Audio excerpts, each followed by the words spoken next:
Welcome. And thank you so much for coming. Before we begin, I want to thank my wife, Hadassah, for arranging everything tonight.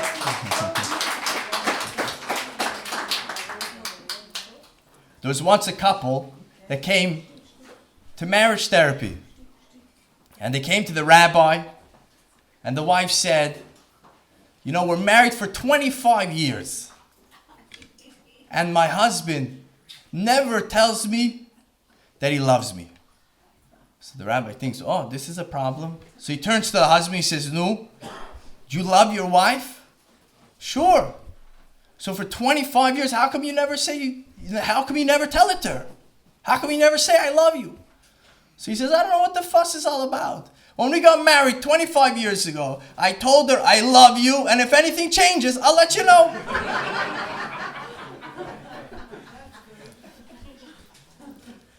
We're here tonight to listen to the depth of what Torah has to tell us about a relationship. When people think about the love life and relationship and marriage, and they think about Torah, all they think about is the do's and the don'ts. What you're allowed to do and more like what you're not allowed to do. And you can't do this and you can't do that. But some of us never heard, or some of us forget the depth and the perspective, what Torah is really trying to give us in our relationships that we have. Tonight is your chance to listen, to observe, to learn, to be inspired. The depth of your relationships that you have, and that you will have, and that you're working on. It's also a very special night for me tonight. Personally, since I'm a teenager, I listened to Rabbi Friedman. I went to many, many lectures, and I spent a whole week with some friends of mine on a retreat, and I absorbed everything Rabbi Friedman would tell me. And I remember during many, many of the lectures, I would think like this. #goals. One day, I'm going to be a rabbi. I'm going to have my community, and I'll bring Rabbi Friedman to come to talk to my community.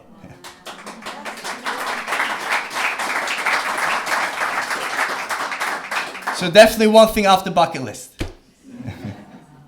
Without further ado, I'd like to call up Rabbi Friedman to please address the crowd.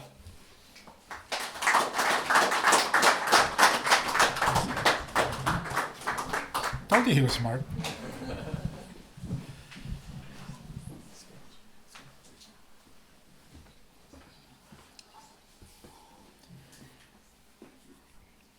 A number of universities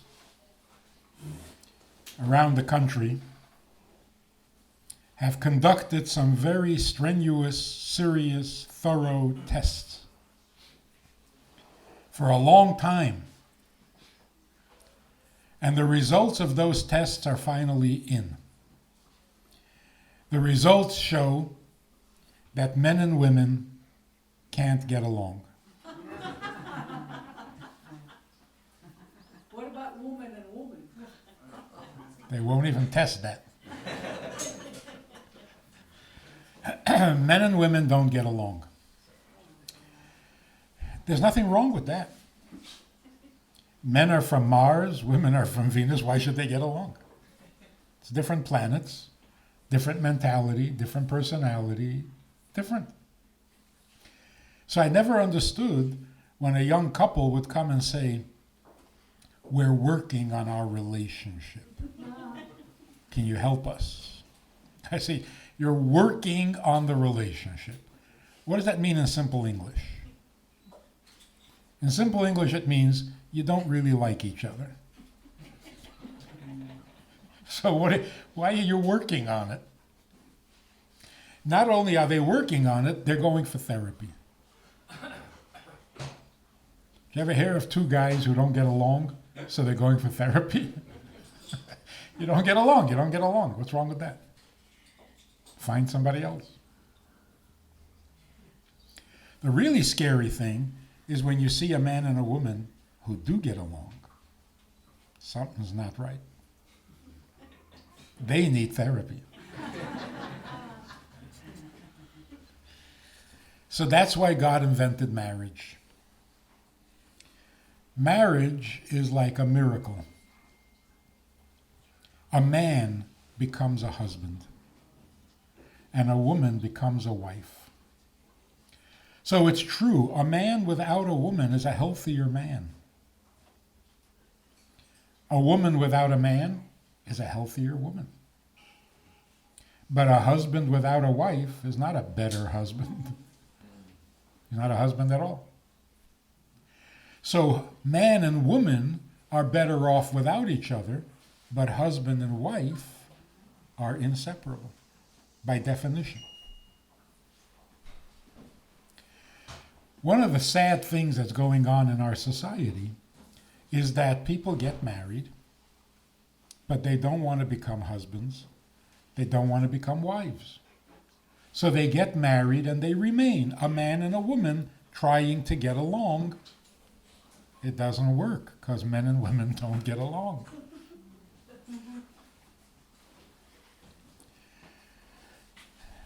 Why don't we want to become husbands or wives? Because there's no glamour. There's no glamour in being a wife. There's no glamour in being a husband.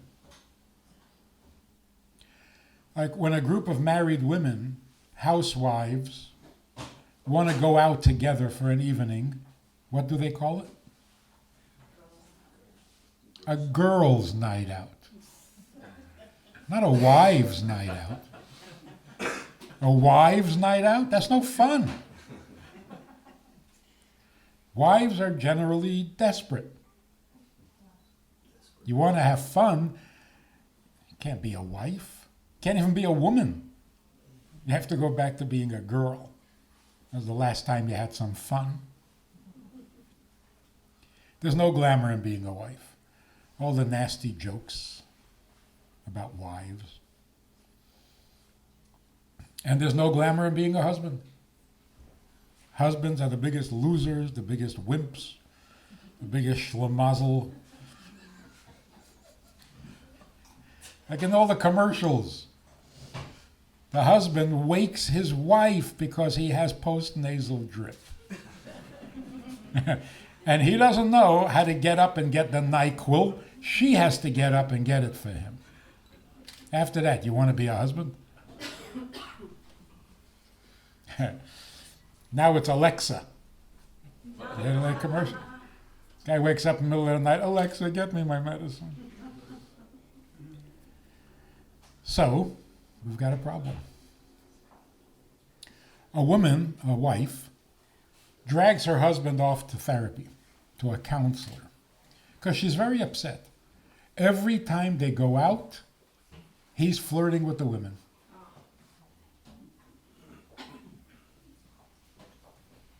It happens. The therapist or the counselor says, you're making a big deal out of nothing. This doesn't mean that he's thinking of divorcing you, that he doesn't love you, that he's cheating on you. It's nothing. It's men have a need to show off. It's a man thing. So you don't have to worry about it. It's harmless. She goes home feeling a little foolish. But then she realizes that was not a good answer. In fact, that exactly is her problem. It's a man thing. It's not a husband thing. Husbands don't need to make a good impression on other women. So her complaint is, my husband is acting like a man who is not married. And that's disturbing. And she's right. So the first thing we have to get clear in our heads is that marriage means a transformation. It's not a man meets a woman, they like each other, they can live together for a while without a marriage, or they can get a piece of paper that says they're married. That's not a marriage. Marriage means you want to become a different creature. You want to become something other than what you are when you're single. And what exactly is that? The only place you're going to get any healthy, correct, true instruction, information on this topic is from the Torah. There's no place else. Anytime you find some real wisdom, it's what the Torah says, even if they don't quote it from the Torah. What does the Torah tell us? Fascinating, strange thing. In the beginning of creation, God created the first human being. The first human being. A perfect creation. And this first original human being was male and female. And you know the rest of the story. God separated the male from the female, turned them into two people, and then told them to get married. The wording is, therefore, al-kain, therefore, a man should leave his mother and father and cleave to his wife and become one. So what is the purpose of marriage? To become one. Why is that so important and necessary? Because it's our original nature. You see, many people are under the impression that when God separated the man from the woman, that was an improvement. No, now it's normal.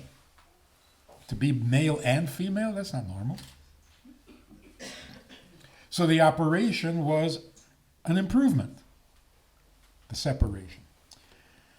But the opposite is the truth. When God created the first human being, he created it perfect, male and female. All separation is unholy, unnatural. In holiness, there's oneness, not separation. Hashem echad. So the separation was a step down. Just like the soul leaves heaven and comes down to the body, it's a step down. A necessary step, but it's not a step up. It's a step down. The same is true with the separation. That's the meaning of the instruction. Therefore, because I separated you, therefore you should get married? That doesn't make sense. Therefore, when you get married, you can become one because that's your original nature. Your truer nature. In a sense, it is easier to be one with each other than to be separate, because unnatural is harder than natural. So picture this physical example. You have 2 drops of water on the table, right next to each other. Now, it is the nature of water to flow. Why are there 2 drops? Why is it not flowing? Why does each drop keep its shape and is therefore separate from the other drop? Why is that? Because of a surface tension. Something, the air, pressure, is keeping them apart. What does it take to bring them back together as one drop? Hardly any effort. You breathe on it. You shake the table, you touch. Break the tension, and they will naturally flow into each other. The same is true with husband and wife. Husband and wife naturally merge and become one unless there's something coming between them. The only way that they stay separate is if there's some kind of a tension that is preventing them from following their natural flow and merge with each other.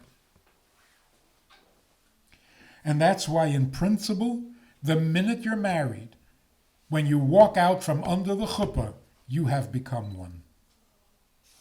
What did you do to become one? You don't have to do anything. It's a process of elimination. If you stop doing the things that separate you, you will instantly, naturally be one. Because that's how we were created.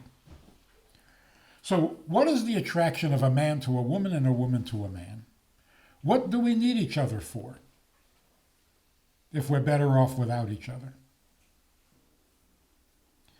We are better off without each other if we maintain our surface tension. If he remains a man and she remains a woman, they have nothing to gain from each other. Marriage means break the tension, remove all separation, and let yourself become one. And that can happen only with a man and a woman, because it was male and female that got separated. So the purpose of marriage, the attraction of man to woman, is not sexual, and it's not practical for tax purposes. It's not so that the children will have a healthy place to grow up. All those things are real, but that's not the purpose. The purpose of marriage is go back to your truest nature. And that is to be whole by becoming one. That really is the definition of intimacy. Intimacy means the ability that two people have to lose the tension and become one. One with each other. Why does it seem so difficult? Because there are so many things that can come between you, even in the best marriage. I wrote a book in 1990. It's called Doesn't Anyone Blush Anymore?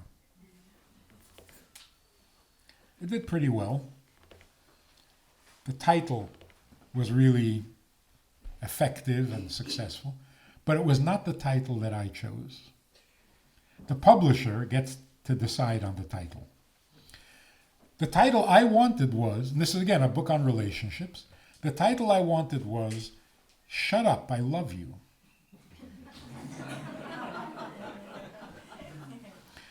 Because so many problems in a marriage comes from the husband, for example, saying, what is wrong with you? I really, really love you. What, you have to have an opinion also? You have to have a personality? If you would just shut up and let me love you, we would both be so happy. But you have a personality, you have an opinion, you ruin everything.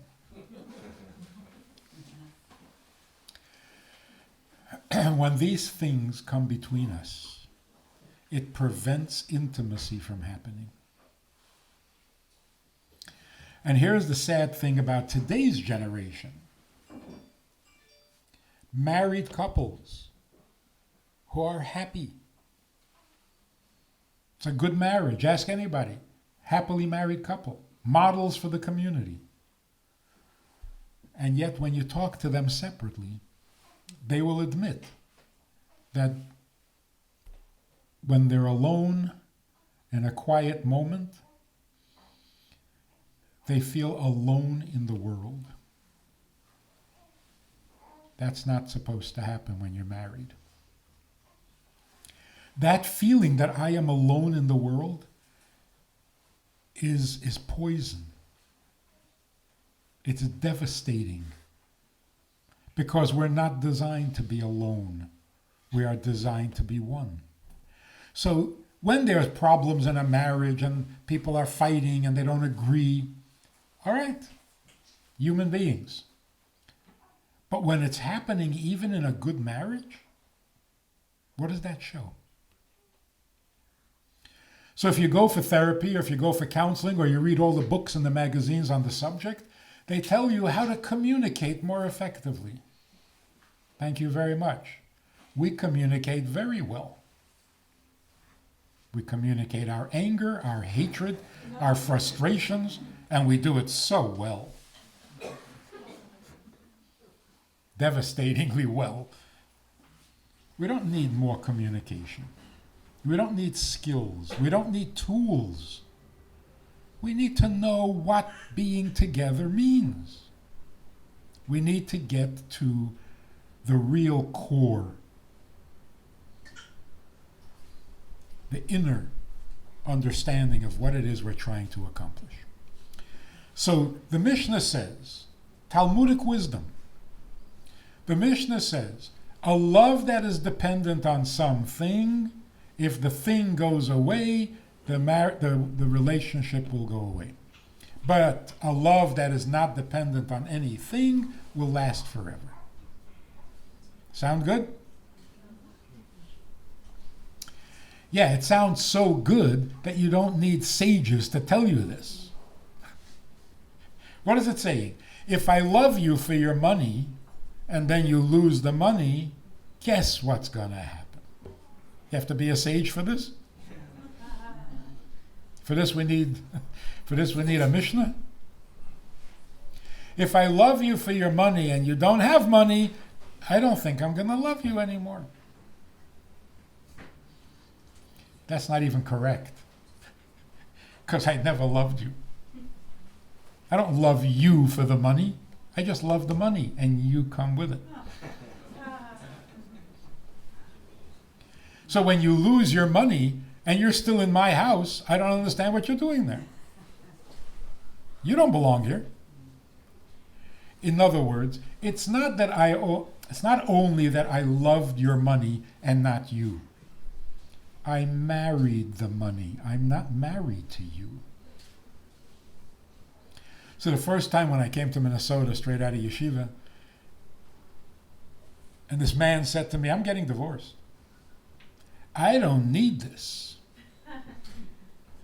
So like a typical yeshiva bacher, I said, well, wait a minute. If you don't need this, why are you divorcing her? If you don't need this, get rid of this. Why are you divorcing your wife? But of course, when he said this, he meant his wife. She was never a her, she was a this.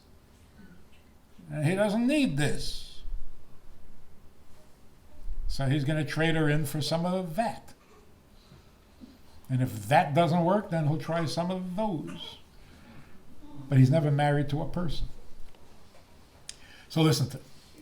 A man says, in marriage counseling, a man says, I love everything about my wife. Which was a little puzzling because the wife was desperate for a divorce. I said, wait a minute. Something isn't adding up here. You love everything about your wife and your wife wants a divorce? What's going on? So I said to him, do you love her? He says, I love everything about her. I said, do you love her? He says, what about her? I said, no, not about her. Do you love her? He says, I don't know what you're talking about. If your husband said to you, I love everything about you, what are you hearing? So if a husband would say, or a wife would say, I love everything about my husband. I like his money, I like his looks, I like his intelligence, I like his sense of humor, I like his family. That means you're married to those things. That's called polygamy. You have 5 wives, and she is not one of them. So if you love everything about your husband, you're missing him. Do you love him? And most people will say what this man said. What about him? Nothing about him, just him. I don't even know what that means. What is him when you take away all the things? That is sad. That's why they feel alone, even in a good marriage where they love everything about each other. But they never connected to each other.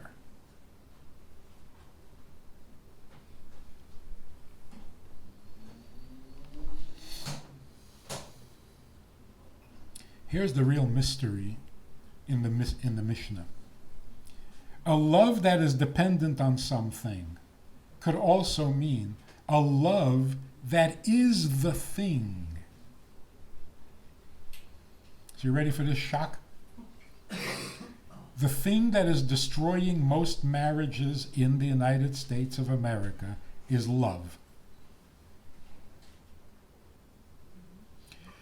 If I say I'm marrying you for your money, everybody would say, come on, that's not a marriage.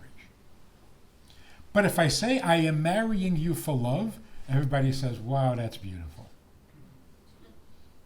Why is it any better? If I marry you for your money and you lose your money, I'm not married to you. If I marry you for love and you don't love me, I'm not married to you. I'm married to the love.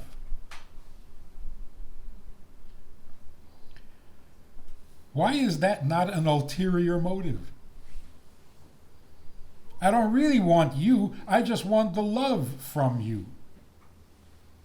So two things will happen. If you don't love me, I don't need you. And if you do love me and I've had enough of that love, I don't need you anymore. So what should a wife do? Love her husband or not? Either way, he might leave. Good, I married you for love, I got the love, I'm satisfied. Time to move on to something else. Now I'll go marry somebody for hate. Love can get boring, you know. People get married for love. It is not a healthy relationship. Which means if a man and a woman love each other, fine. Why are you getting married? Where does this notion come from? If I love you and you love me, then we should get married. Why? Why is marriage the conclusion of love? It doesn't make sense. The way it's supposed to be is, I want to get married. I believe in marriage. And I'm looking for somebody who also believes in marriage. And then if we can get along, then we can make a marriage together. But because I love you, I'm going to get married? That doesn't make any sense. Every girl, when she's 9 years old, wants to be married, wants to be a mommy. She doesn't want to marry a boy. Boys are horrible. So marriage comes before the potential partner.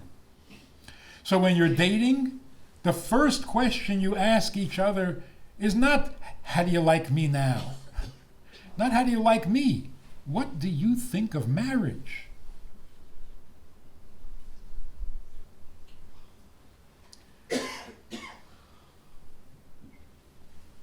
You have to love marriage for its own sake. Otherwise, don't do it. Why would you do something you don't believe in, or you don't love, or you don't like? So the question of how you feel about each other is second, not first. First, how do you feel about marriage?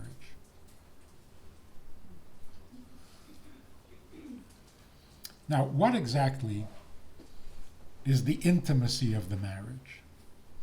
This is a serious question for religious people and even for non-religious people, because there's something that doesn't compute in the brain. If you're a religious boy in yeshiva, a religious girl in yeshiva, you are told that thinking about sex is a sin. dating, partying, touching each other, the greatest sin in the world. Premarital sex is horrible, it's animalistic, you're like a dog, you're like a... And then you turn 19 and they say, no, so when are you going to get married? And so, whoa, that's disgusting. So most people get married with the impression that it is a horrible, disgusting thing that you're allowed to do if you're married. This is not good. Marriage is license to be an animal. Yeah, but just with your wife. Well, that's the one person you shouldn't be an animal with. And the same problem exists in the secular world. Why in the secular world is physical intimacy called making love? Sounds nice? It's horrible. Because it shows what you really think of the act. Why are you calling it making love? Call it what it is. No. Hey, I'm not an animal, okay? So without the love, it's just animal behavior. If it's out of love, then it's beautiful. Which means you should do ugly, disgusting things only with someone you love. This make sense to you? No, do it with your enemy. So you see how confused we are?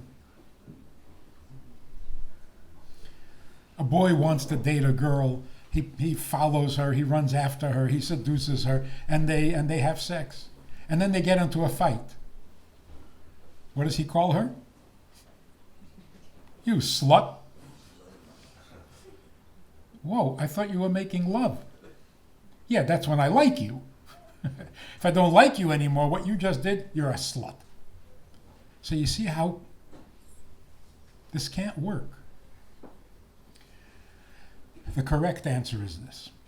What is animalistic will always be animalistic. It doesn't get kosher because a rabbi made a bracha over it. What happens in marriage is a completely different thing. Sex needs to be prettied up a little bit because it's animalistic. Intimacy doesn't need any improvement. You don't have to call it making love. You're being married. You're with each other. It doesn't need embellishment. Because it just so happens that the intimacy between a husband and wife, the physical intimacy, is the holiest thing that human beings can do that is not a mitzvah. Usually when we think of something holy, what's holy? You want to do something holy? Put on tefillin. Why? Oh, tefillin are holy. You want to do something holy? Light a Shabbos candle, a Yom Tov candle.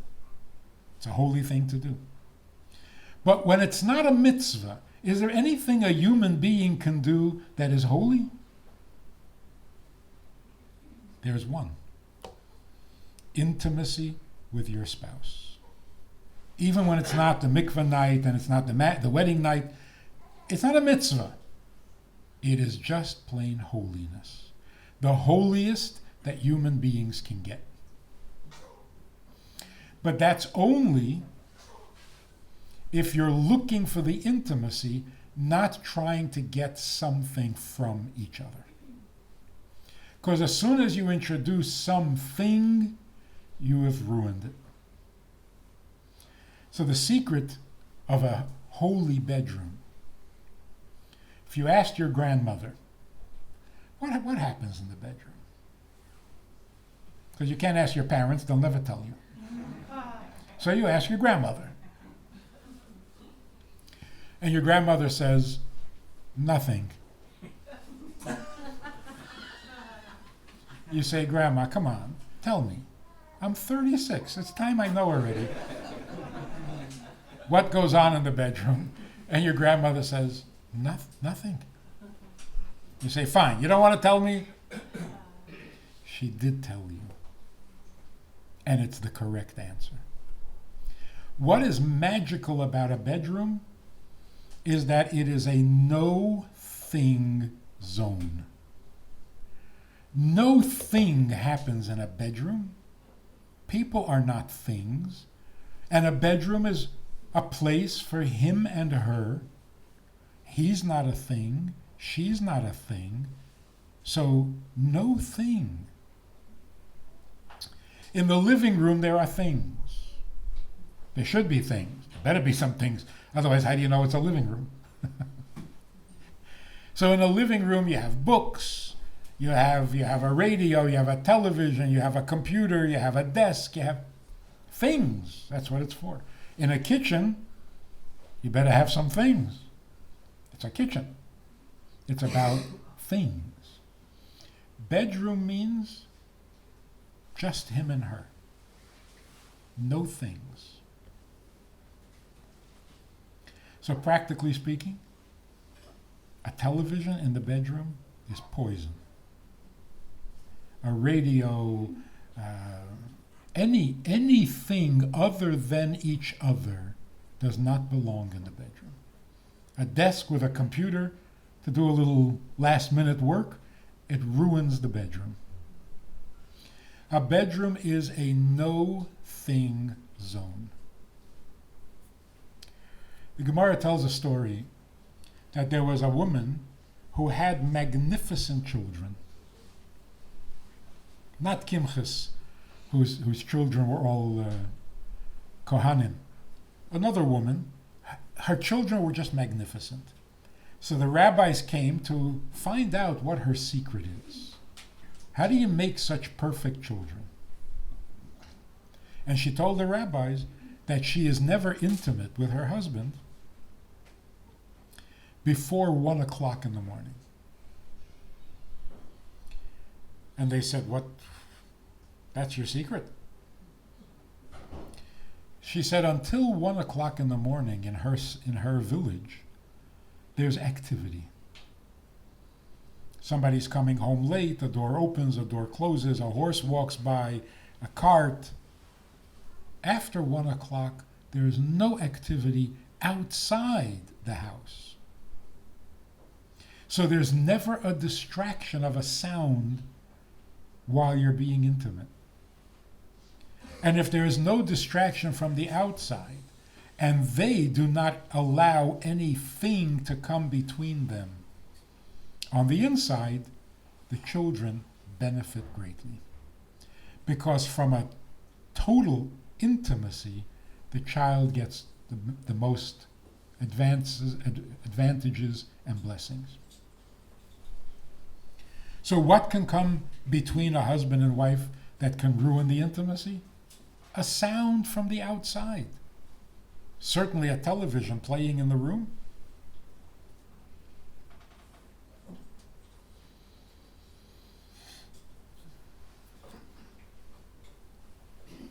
So here's the real Jewish concept, marriage and intimacy. Tevye, remember? The Jewish sage, Tevye. Tevye says to Golda, do you love me? Golda says,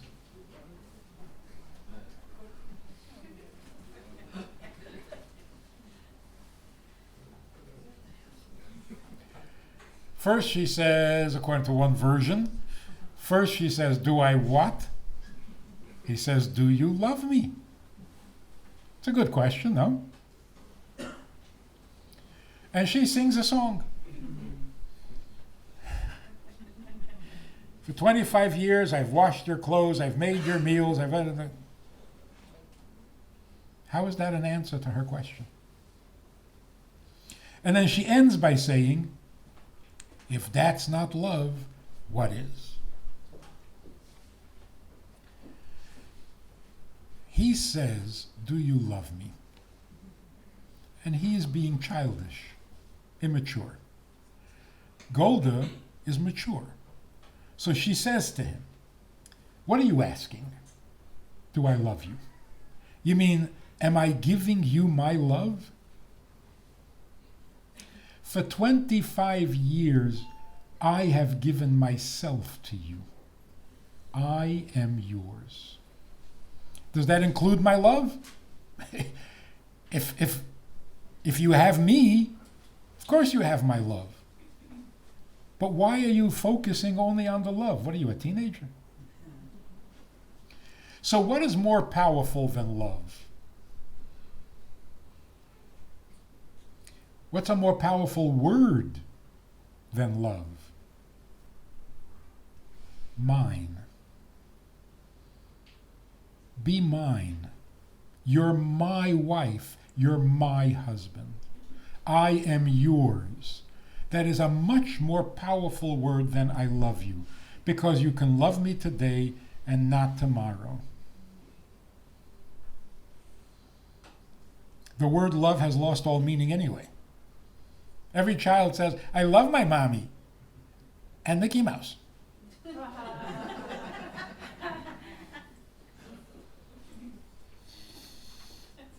And sushi.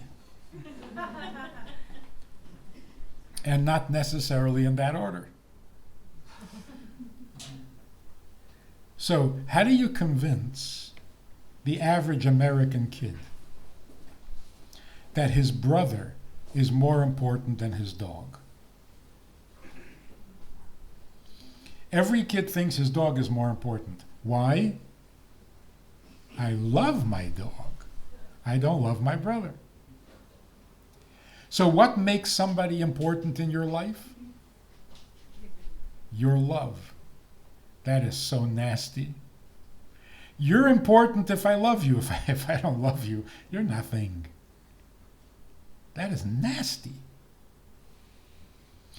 When somebody is important, you should love them. And if you don't love them, they're still important. So I bought my sister a little souvenir. I found this in a shop. It's a little pillow that's embroidered. And it says, I'm smiling because you're my sister. Isn't that nice?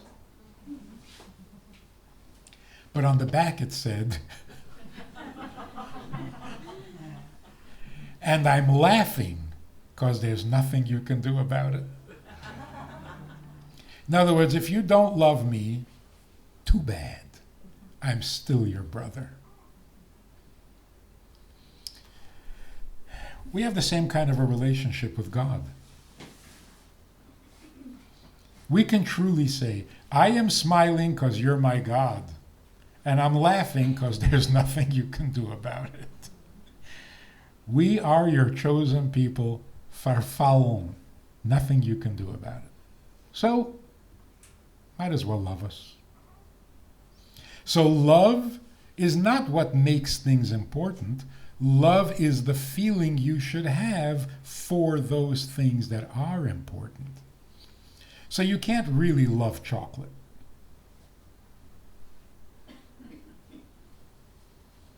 You can enjoy chocolate. You can't love it because it's not important. And no amount of love is going to make it important. So what is the more powerful word? What is Golda saying? Golda is saying, love is a flimsy thing. You can love Mickey Mouse. What we have is a marriage. I am yours for 25 years. You have me. That's the real thing. Our grandparents, thank God, had intimate relationships. Some people say, they weren't so happy with each other. Exactly. They weren't so happy with each other. They didn't love everything about each other. They just wanted to have each other. We've flipped it. We don't want to have anybody. But there are a lot of things I love about you. The word mine. it is much more meaningful. So what happens in a bedroom? In the rest of your life, there are things that separate you. You have different opinions about how to run the business, how to decorate the house, how to raise the children, which shul to go to, whether you should go to shul. We have all sorts of differences that come between us. At the very least, in the bedroom, there should be no things. At least for a few moments, husband and wife should be able to absolutely dissolve into each other like the two drops when you break the surface tension.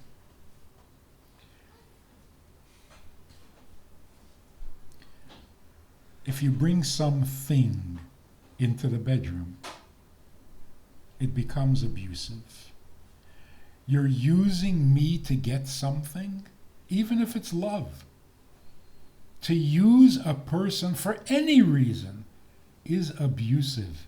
You don't use people.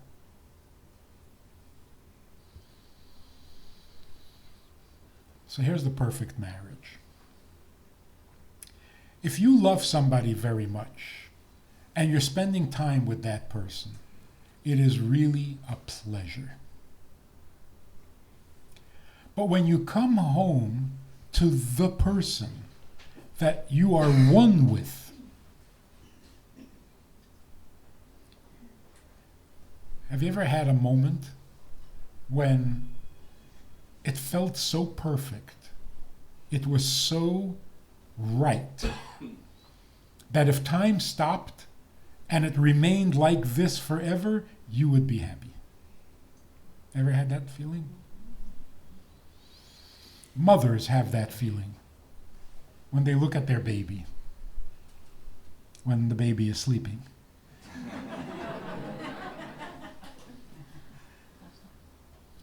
And you can't imagine what could be better. What could possibly be better? That kind of moment. When you come home, the feeling that the home should create, the feeling that one spouse creates for the other, is like this. I am now in the place I ought to be. There's no place else. This is it. I am now doing what I ought to be doing. There's nothing else I should be doing. And I am with the person that I belong with. There's no one else that I should be with. And then it becomes a little more personal. I am now in a place where I don't want to be anywhere else. There's no place else I'd rather be. And I am doing something, and there's nothing else I would rather do. And this is the person that belongs in my life, and there's no one else I would rather be with. If you have those three feelings, then don't tell me that you don't know what heaven feels like. Because that is heaven. That's what a marriage should be. Not, oh, I love you so much. Okay, that's now. What's going to be tomorrow? So you don't have that absolute feeling. It's a great feeling. It's not the same as I am where I belong, doing what I'm supposed to be doing with the person that is supposed to be in my life. The reason we today are somewhat sane, somewhat normal, and have a little bit of strength in our lives is because our grandparents had each other. And they created a generation that could survive a Holocaust and start life all over again.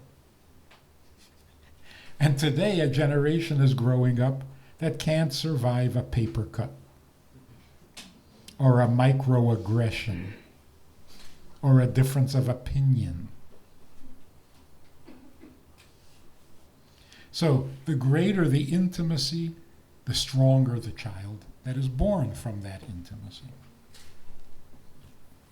So here's the formula.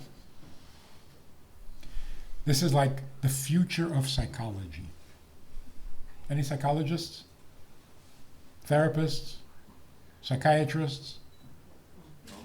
Patients?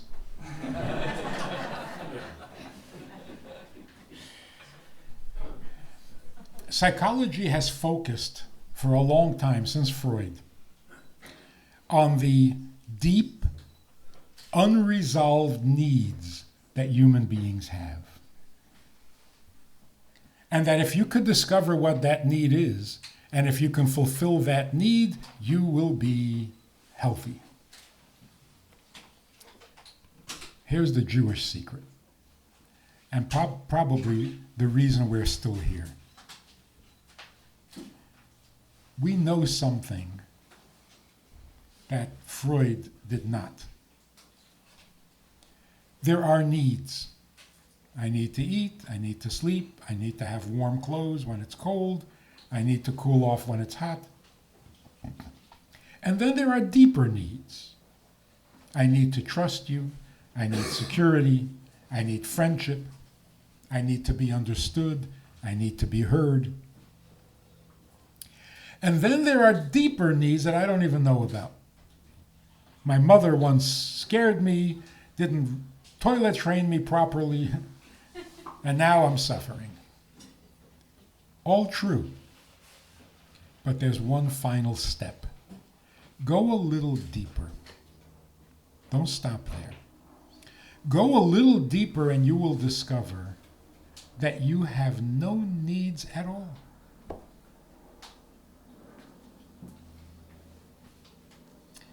I have no needs because I did not create myself. I need to eat. I need to stop eating. So if you ask me, what do I need? I need a good diet. And I need to stop eating because most of the food that we eat is poison. So if I could live without eating, I would be much happier. So why don't I live without eating? I don't know. I don't have an opinion. Nobody listens to my opinion. I have to eat or else. So this is my need? It's not. I need to sleep. Not if you ask me. Why would I sleep away half my life?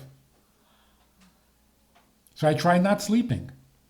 Oh, it doesn't work. So this is my need? No. God created me dependent on food. God created me dependent on good sleep. So whose need is it? It's his need that I'm stuck with.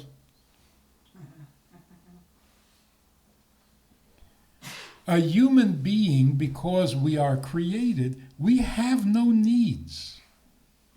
So when your child or grandchild says, I didn't ask to be born, don't panic. The kid is not necessarily depressed. He might be a philosopher. Because philosophically, it is so true. We don't ask to be born. We don't want to be born. The soul doesn't want to leave heaven. So why don't I ask to be born? Because I don't need to be born. No place to put it. I don't need to be born, so I don't ask. Now, if I don't need to be born, then what do I need? Nothing. Here's where our children are suffering from a illusion. They think they have needs. I need one of those. No, you don't. You take your child to a toy store. They walk in the door and, oh, I need one of those. What is that? I don't know. I need it. So one time I took my kids to the store and the kids said, I need one of those. I said, why didn't you tell me before we left the house? I didn't bring money for that. Why didn't you tell me before we left the house that you needed one of those, which we both don't know what it is? Because you don't need it. You never needed it. This whole thing with need, I need, it's such a mistake. You're a human being, you're not God. God created the world, he had a purpose, he had a need. We're just the creation. We have no needs. We have a role. This is so important. We have no needs, we have a role, which means we are needed. We don't have any needs. And what would you rather? Be needed or be needy? What's the question? So when God calls to Avraham, Avraham says, Hineni. You know what Hineni means? Hineni. Hineni means, yeah, whatever, because I'm unemployed. I have no needs, so if you have a need, tell me. Because Hineni, I'm available. I have no agenda. That is the healthiest human being. So a child says, I need one of those. You don't need. And then a child says, but I deserve. That is such poison. Listen to the commercials. You know what's making our kids crazy? Every commercial says, you should buy this product because you deserve everything. You should buy this hair product because you deserve beautiful hair. What does one do to deserve hair? Really? And how do you know I deserve hair? And how does that make bald people feel? They don't even deserve hair. That whole notion is so twisted. What is the truth? Do we deserve hair? How about use this sleeping aid because you deserve a good night's sleep? Really? I deserve sleep? Why? Because I've been up for a while? This comedian says, I'm out of breath. I'm out of breath because it's been a long day and I've been breathing the whole time. So now I deserve a good night's sleep because I've been breathing. What do you do to deserve a good night's sleep? Not only that, you should buy this dog food because your dog deserves the best. Now we're judging dogs? The whole notion of deserving is so unholy. It's so unkosher, and it's so not true. We don't deserve. We're alive for free. Whatever we have is for free. We don't start off deserving anything. So the more we enjoy life, the more we deserve. In other words, the longer I stay in your house and eat your food, the more of your food I deserve. How does this work? We are a guest in God's world. What do we deserve? Well, if you're going to have guests, you better know how to treat your guests. What are you saying? So here's the truth. Final bottom line. We are capable of being intimate because we don't have anything we need. We don't need anything. We need someone. We need someone just so that it's not me. alone. So when you marry, you're not marrying for things, you're marrying for someone. God created the world for nothing.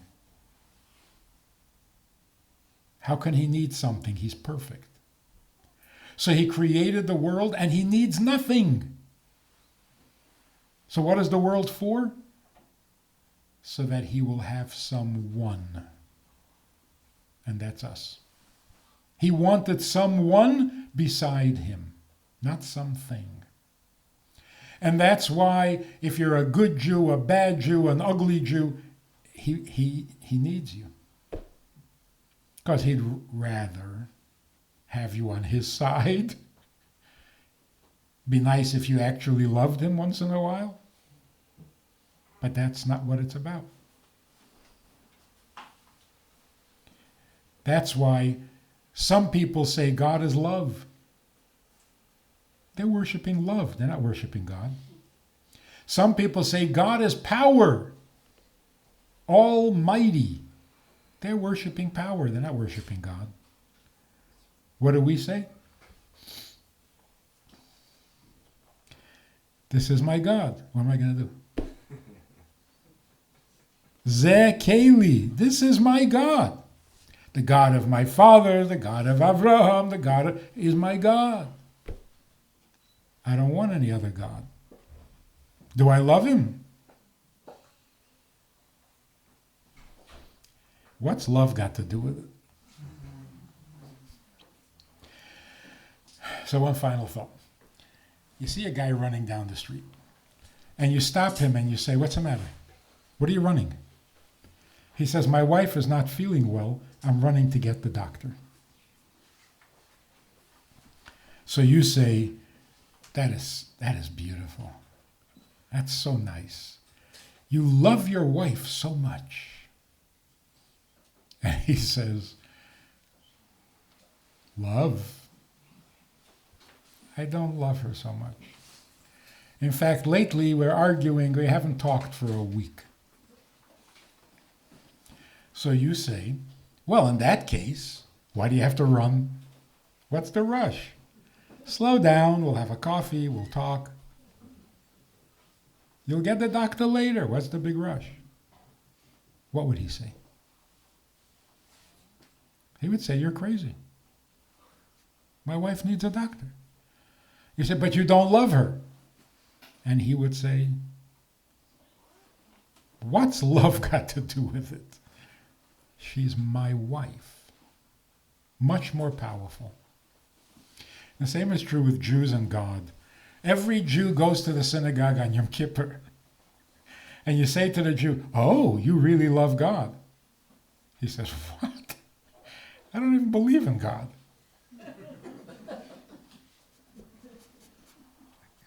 So you say, "So then why are you here?" You ever ask a Jew that? A Jew is sitting in a synagogue on Yom Kippur. And you say, "Why are you here? You don't even believe in God." You know what he says? It's Yom Kippur. What does that mean? What?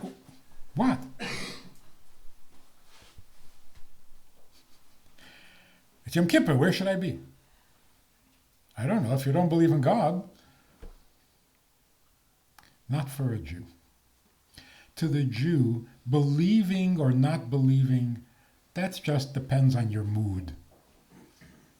But he's my God. Sometimes I believe in him, sometimes I don't believe in him. But he's God anyway. Sometimes I love him, sometimes I hate him, but he's God anyway. So since he's my God, and today is Yom Kippur, and this is a synagogue, and I'm a Jew, what are you asking me? Why I'm here? Because God wants a Jew in the synagogue on Yom Kippur. What's the question? And only to a Jew does this make sense. You are here because the God you don't believe in wants you here? Yeah, what's the problem? That's Jewish. You're running to get the doctor for a wife you don't love? Yeah. What's wrong with that? There's nothing wrong with it. It's beautiful. It's correct. So the intimacy is possible because we have the capacity to dismiss all our needs. Some people think it's not possible. Anything you do with your husband or with your wife, it's because you want something out of it. You have some benefit or some selfish reason. Every person, always, everything is selfish. That's a little secular psychology. But we know that's not true.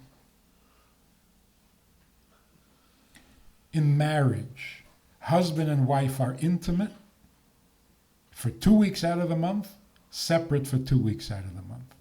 Does this make sense? Only to a Jew. We are married. Really? And you can't even touch her? Yeah. You're married and you have to sleep in separate beds? Yeah. What's the problem? The marriage is not about something, because I don't need anything. I just have to have you. You are not a thing. That's Jewish. So, practically speaking, intimacy must happen in the dark. It's a Jewish law. Why? Because if the lights are on, you're going to see something, and that's going to ruin the intimacy. Because a bedroom is a no-thing zone. And when are you intimate? After you go to the mikveh. How does this work? Because this is not for your needs. So you may need to be intimate for 2 weeks when you're not allowed to be, but you're not. How do you survive? It's just a thing. You're not here for something. You're here for each other. Separate beds. What a brilliant idea. It really is. First of all, you get to sleep. Not that you need it, but it's a good thing. Secondly, with separate beds, intimacy becomes meaningful.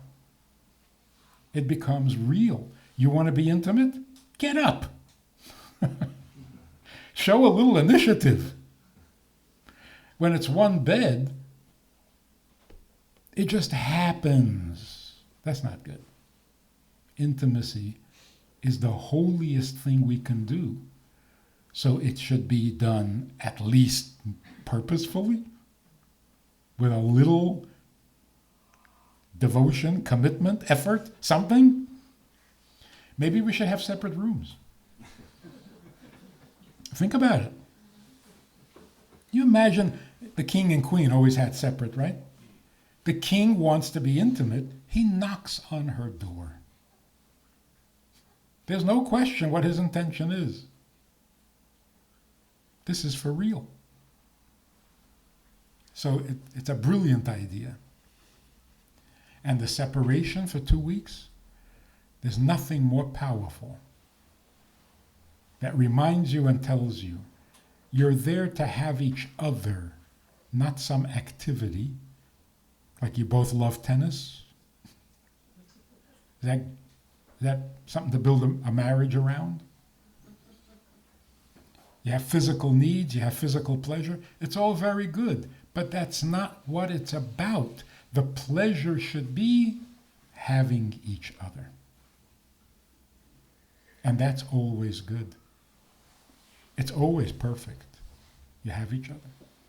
If it becomes a thing, everything could be better, could be worse, could be more, could be less.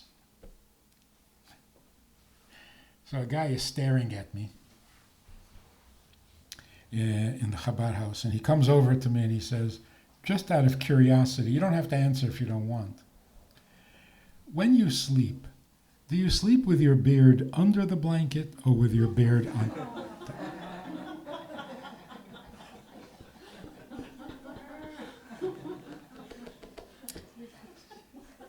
For 3 weeks, I couldn't sleep. Couldn't. I tried it under the blanket, and it did nothing special. So I tried it on top of the blanket. Back and forth and back. Until I forgot about it.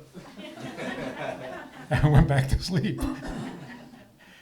If you make a thing out of the most natural fact of life, if you make a thing out of it, it disturbs you. Marriage is a non-thing. A couple have each other with no thing between them.